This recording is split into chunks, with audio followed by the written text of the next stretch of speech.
Having a pixie grow out is no easy feat because as it grows out, with every new length that you get, you have to style your hair differently. You have to adjust how you style it because the length of hair matters with how you style it, especially for me, like with curly hair. Styling curly hair already is like a labor of love. And now like having to style it as it grows out it's difficult. And sometimes I'm just like, oh my gosh, I just want to cut it all off again and just have a pixie, but I missed my curls. Like I missed seeing my curls when I had a pixie. My hair was so short it wouldn't curl. So right now at this length, I have to do a side part.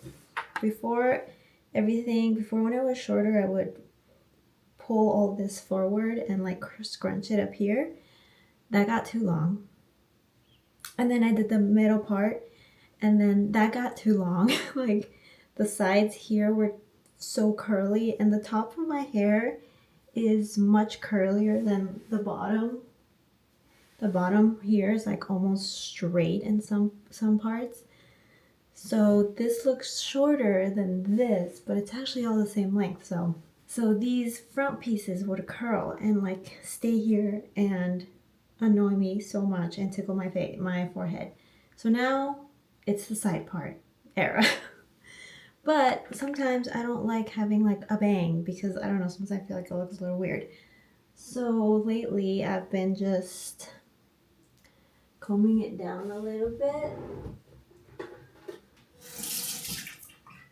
Oh, by the way, what I use for my curly hair for like when I style it after the shower, I use these 3 products and they're amazing. JVN, okay. For me, I have found that JVN's products work best for my hair. They don't weigh it down. I find like a lot of curly products are super heavy with the oils. And I know oils are great for your hair, but for my hair, it's too heavy and it gets too greasy. So I've tried using less, but when I use less, it frizzes. It's not enough moisture. I tried this one, Bounce Curl. This one. It's a Clump and Define cream. It's really heavy, and they say don't use a lot, and I didn't use a lot, but it didn't work for me. So JVN's air dry cream, and then this instant recovery serum, which is kind of like it's a serum, and it also has heat protection and like UV protection. So I put this one on first after I shower, this one, the serum, and then I put the air dry cream, and then at the end I just use any kind of gel. So right now I've been using this one, and it works really good.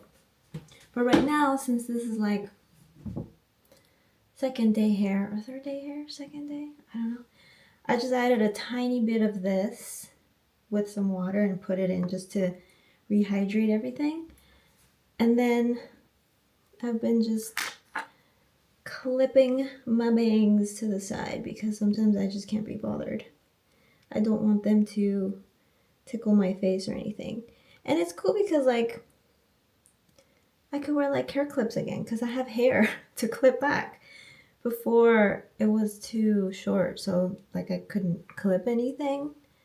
And now that it's getting longer, I can clip things again, which is fun.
Forgot what I was gonna do. Oh, right. It's a cold day today, so we gotta build a fire. Gotta get my box of supplies. Oh, this is hard doing with one hand.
And just like that, it's time to make lunch.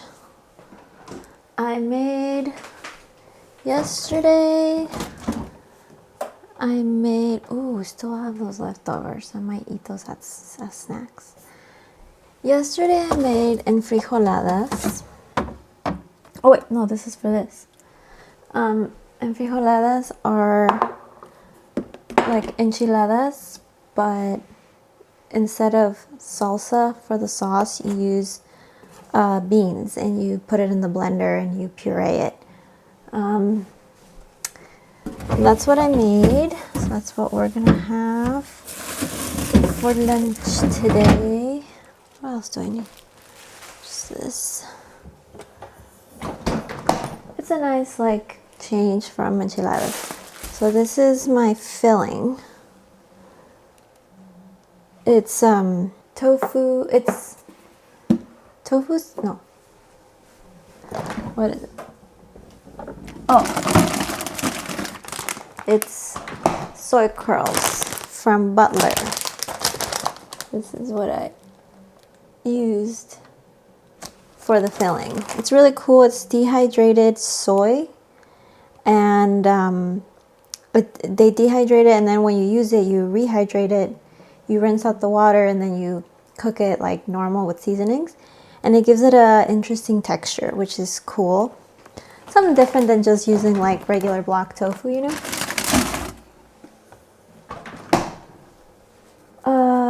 But with this, I need to make tortillas because store-bought tortillas are not good.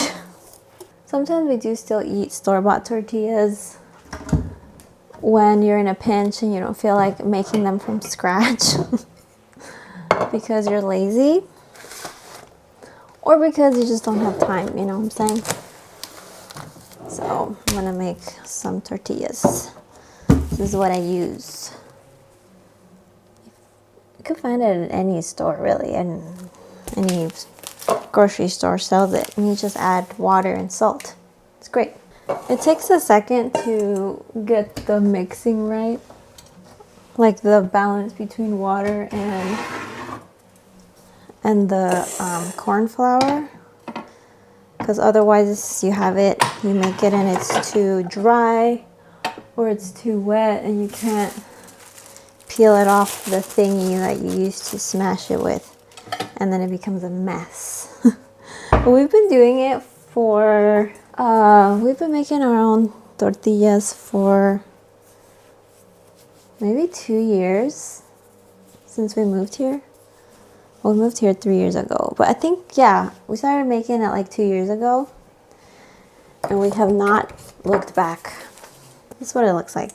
It's just flour, and then you add salt, and then you add water.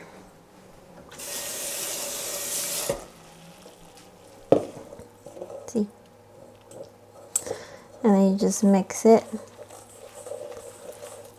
until you have the consistency that you like. And always start off with less water than you think, and then add more water, because it's hard to, once it gets too wet and then you have to start adding more corn flour, it gets annoying. So just add a little bit at a time. See, when it's too dry, when it's like crumbly like this, see how it's like still kind of crumbly? It's holding its shape, but it doesn't look smooth or feel smooth, so just needs a little bit more water. Okay, that's good. Then you start forming your balls. I have a habit of making these too big. Because my eyes are always bigger than my stomach. Because I love food and I get hungry all the time. And so I hate having to eat small meals, so I'd rather just eat one big one and not have to eat for a long time. Although I don't think that's really good for your digestive system. I think it's better to eat smaller portions, you know? So now you have your thingy. Not sure what it's called. It's just this thing you get at Mexican markets.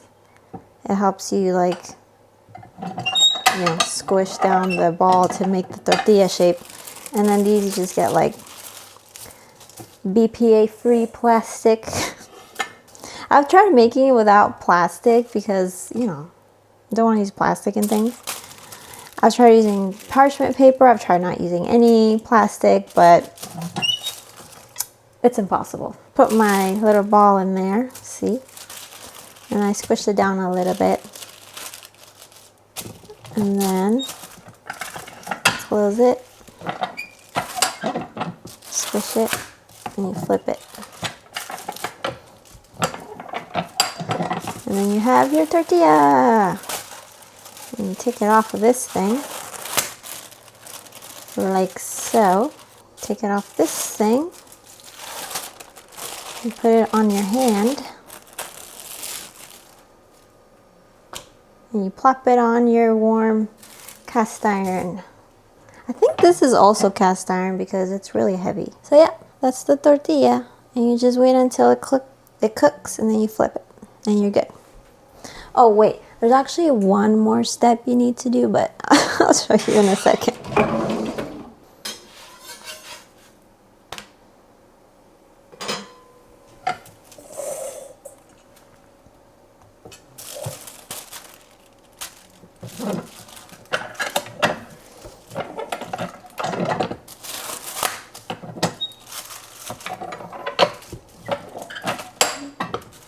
Okay, so you see you have your tortilla here and it's finished cooking, and you're like, oh, it's ready to be eaten.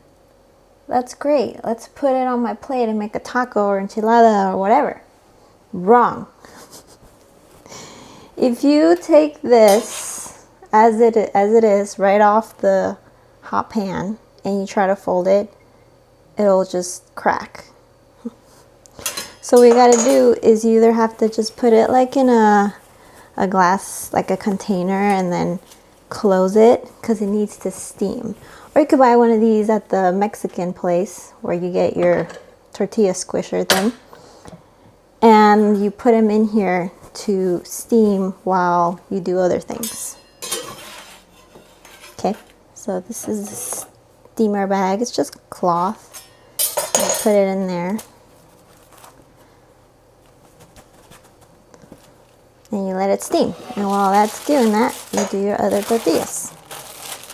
It's got to steam like at least 5 minutes so that they become pliable and they don't just crack and break when you eat them. This one's a little thick. This tortilla is thick. It's a little bit thick. It's okay. While that's going, turn down the heat so I don't burn them. I'm gonna heat up my bean sauce. So you just cook beans however you like. And then, so you make your beans however you want.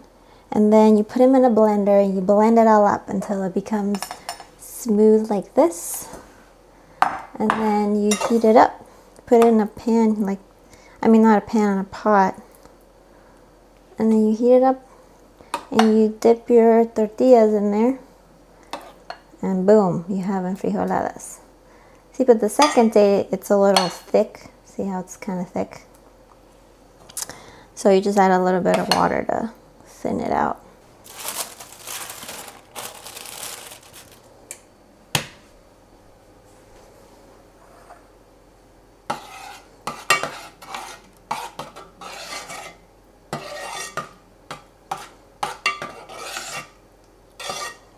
Now that our tortillas have sat in here, they're nice and pliable, so let's assemble. See, now they're pliable and you could bend it like this and it won't crack. It's the secret. You gotta let them steam. I bet you could even do that with the store-bought ones too. I bet it would also help them be more pliable. But the store-bought ones, I don't know, whatever preservative they put in it, it tastes like sour. I think they put lime in it, and I love lime because I'm Mexican, but not like that. Okay, so this has been warming up. Just gonna give it a little stir. Oh, I just made a mess. It's good whenever I'm filming, things are harder to do and take double the time. So I'm trying to, I just spilled bean sauce everywhere. It's okay. It's okay, it's just bean sauce. So you get your tortilla. And then you could do it by hand and dip it by hand. That's how the abuelitas do it, but I don't want to I don't like that wherever you dip, wherever your fingers are, it doesn't get any bean sauce. I don't know, so I just use some tongs. So you dip it in like this. Don't let it sit in there for too long, otherwise it'll rip. Okay, so you have that there. And this is the same process for enchiladas too. So imagine, if you're doing enchiladas, imagine this is salsa. Or like a salsa sauce. Okay. In Mexico, they fry the tortillas, which I don't really know what the point of that is for. It's just frying for frying's sake. I don't know. I don't like it. It's too much fat, you know what I'm saying? It's too much oil. Okay, so then I heated up my filling. So you get your filling. Oh, I made another another mess. I blame the camera. Okay, so you have my filling here, which is that tofu curls, soy curls, and I put in the pan, once I took the water out and squeezed all the water out, I put soy sauce, garlic and onion powder and salt and a little bit of paprika for the color. And so you fill your enfrijolada like so.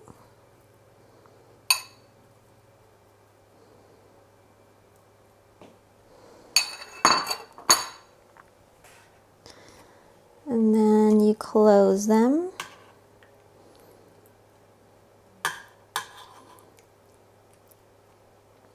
Like so. And then you add a little more bean sauce on top.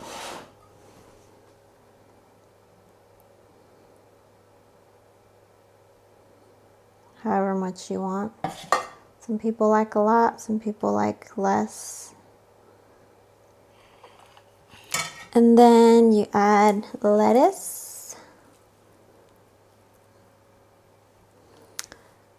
Some people add cheese, but I'm vegan, so I don't eat cheese. So you add your lettuce, and then some people add cheese. You can if you want.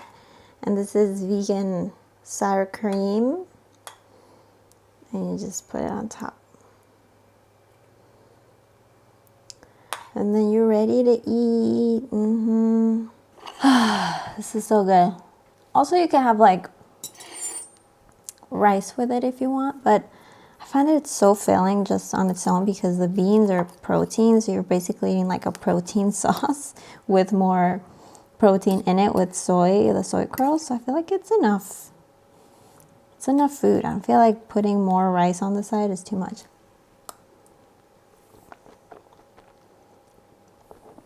So good. It's so comforting, although sometimes like the sauce, the cream and the lettuce make it a little cold. So sometimes I pop it in the microwave real quick to heat it up again, because I don't like lukewarm food that's supposed to be hot. I like food that's hot, that's almost like burning your mouth. That's the best. People that eat cold pizza out of the fridge, I don't know how you do that. I feel like when something's cold, you can't really taste the flavors. I feel like it needs to heat up, and once it heats up, you can smell it, and the flavors are stronger, in my opinion. Maybe I should do a what I eat in a day. I love those videos. But mine's kind of boring because sometimes what I eat in a day, what I eat for lunch is what I eat for dinner. So I eat the same thing. Maybe I should do it on a day where I have leftovers for lunch and then dinner I make something else because I'm out of leftovers, you know? Maybe. Anyway. That's my lunch.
kitchen is a mess right now, so ignore that. I'm gonna get a little snack because I'm getting hungry. And does anybody else, maybe it's the type of story I'm reading, but whenever I'm reading, I get really sleepy. Maybe it's because it's a very chill story. It's not super exciting. Stuff is happening. Maybe that's why. So I started making my own bread. But it's gluten-free bread because the flour here in the United States makes me sick. I don't know what it is. I don't know what they spray it with. Whatever. I can't eat it. I get so sick to my stomach. But when I was in Japan, I was eating wheat all day and night, and I was fine. So I know that I don't have a gluten sensitivity or anything because I can eat it in other countries. So anyway, so I started making my own gluten-free bread. Let me show you my starter.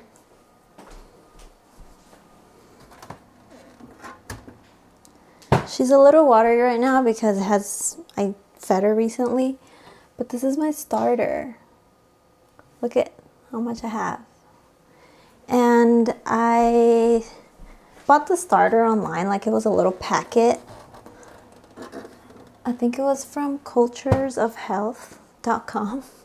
And it's a little kit and it has a little packet and it comes with like a little book or whatever. And I've been making bread since the beginning of the year, so it's only been like 14 days. Or was it? I think I feel like it's been more than that. Maybe for like 3 weeks I've been making my own bread. I haven't been super successful. Baking with gluten-free flour is really, really, really, really difficult. So this is my bread that I made yesterday or the day before, and this is how she looks like. Okay, the taste is really yummy and it tastes great. It's just the texture of it is a little gummy. I'm trying to figure out what it is. I'm going to get a different flour blend because gluten-free flour blends are all different. So I'm going to try a couple, see if I could fix the gumminess. I'm also going to cook it differently in the oven, bake it differently for longer and a higher temperature. Who knows? But even though it's a little gummy, it's still really good, and we still enjoy it. And we've been making bread. We've been making sandwiches with it. We've been eating it for breakfast as toast. I've been eating a lot of avocado toast with it because it's just so good. And I'm really proud of it. So the reason why I started making our own bread is because we're trying to move away from so much ultra processed food. Because that stuff is not good for you. And the gluten-free bread that I buy, it's okay. It's not the best. It's this brand.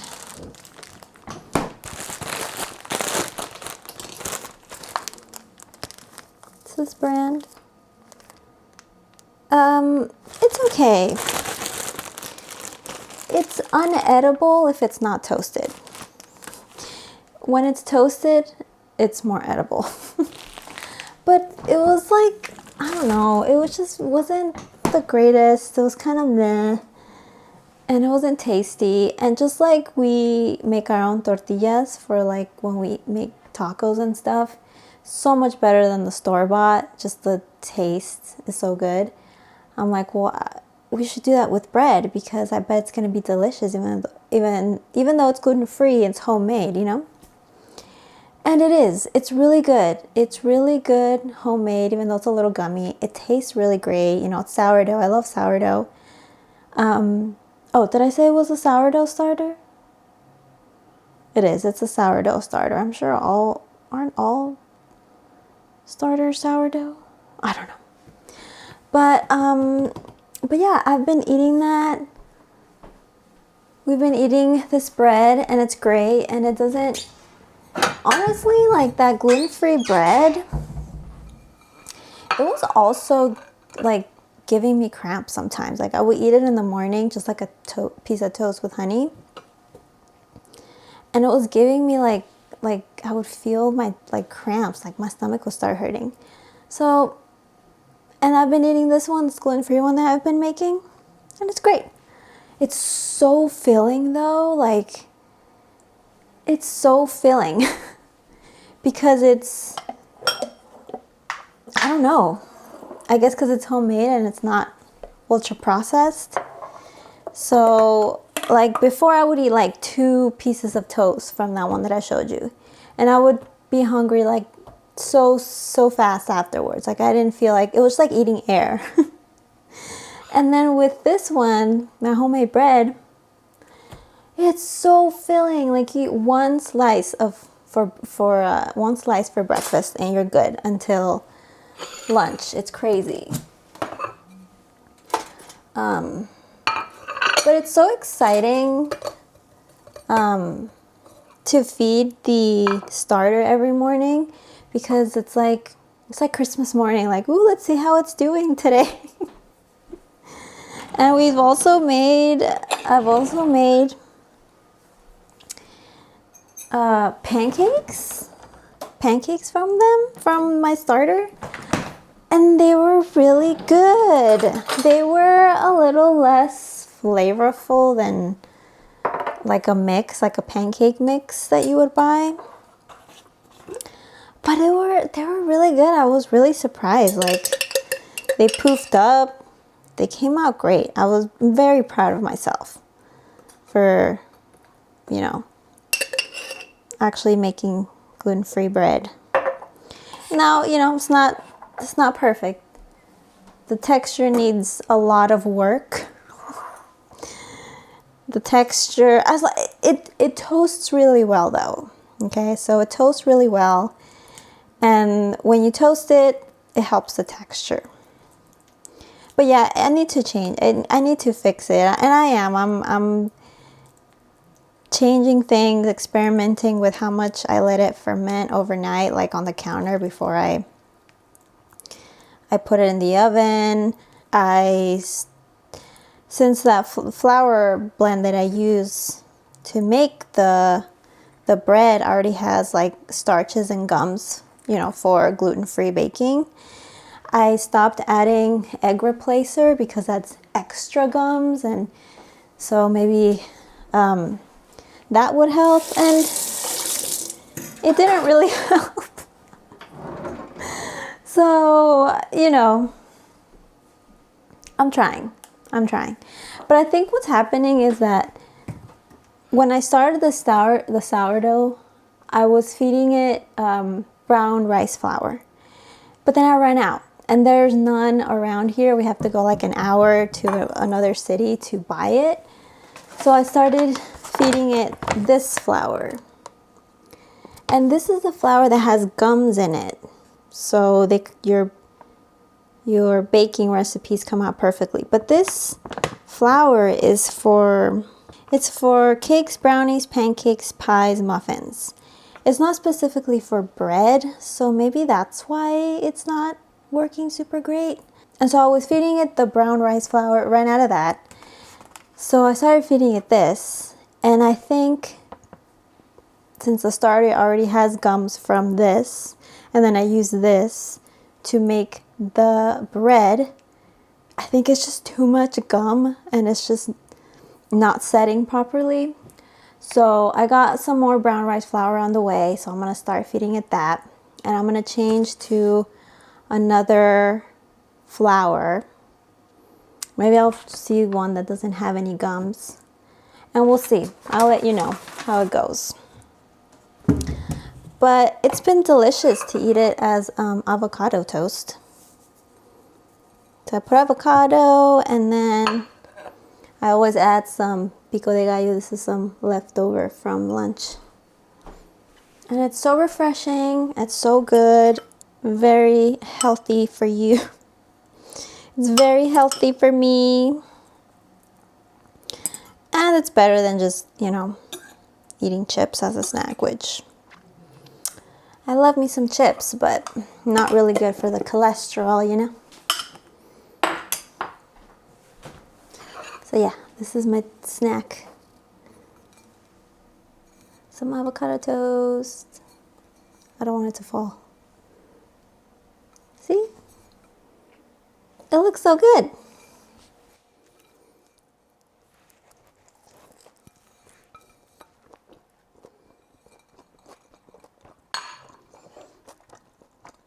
If you're gonna have avocado toast, you have to add pico de gallo on top. You have to. It's really good. The tomato and the onion. Perfect combination. She is gummy though. She is gummy, but it's still edible. And I'm gonna try to see what's going on with her.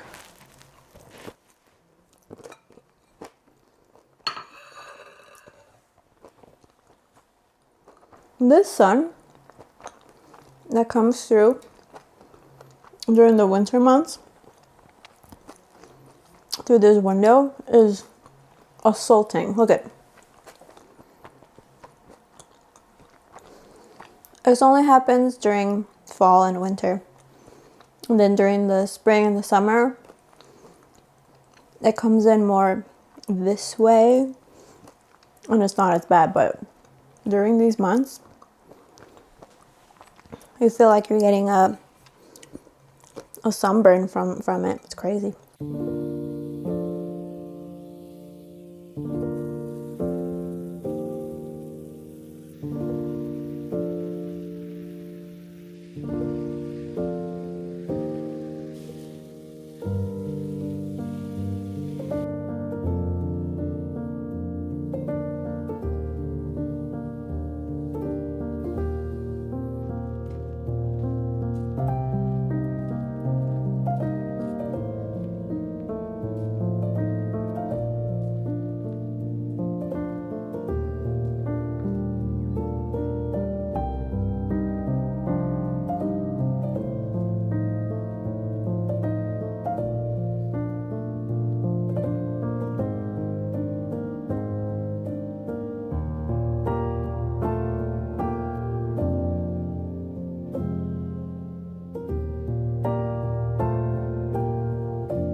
So it's the next day and I have a little more time off.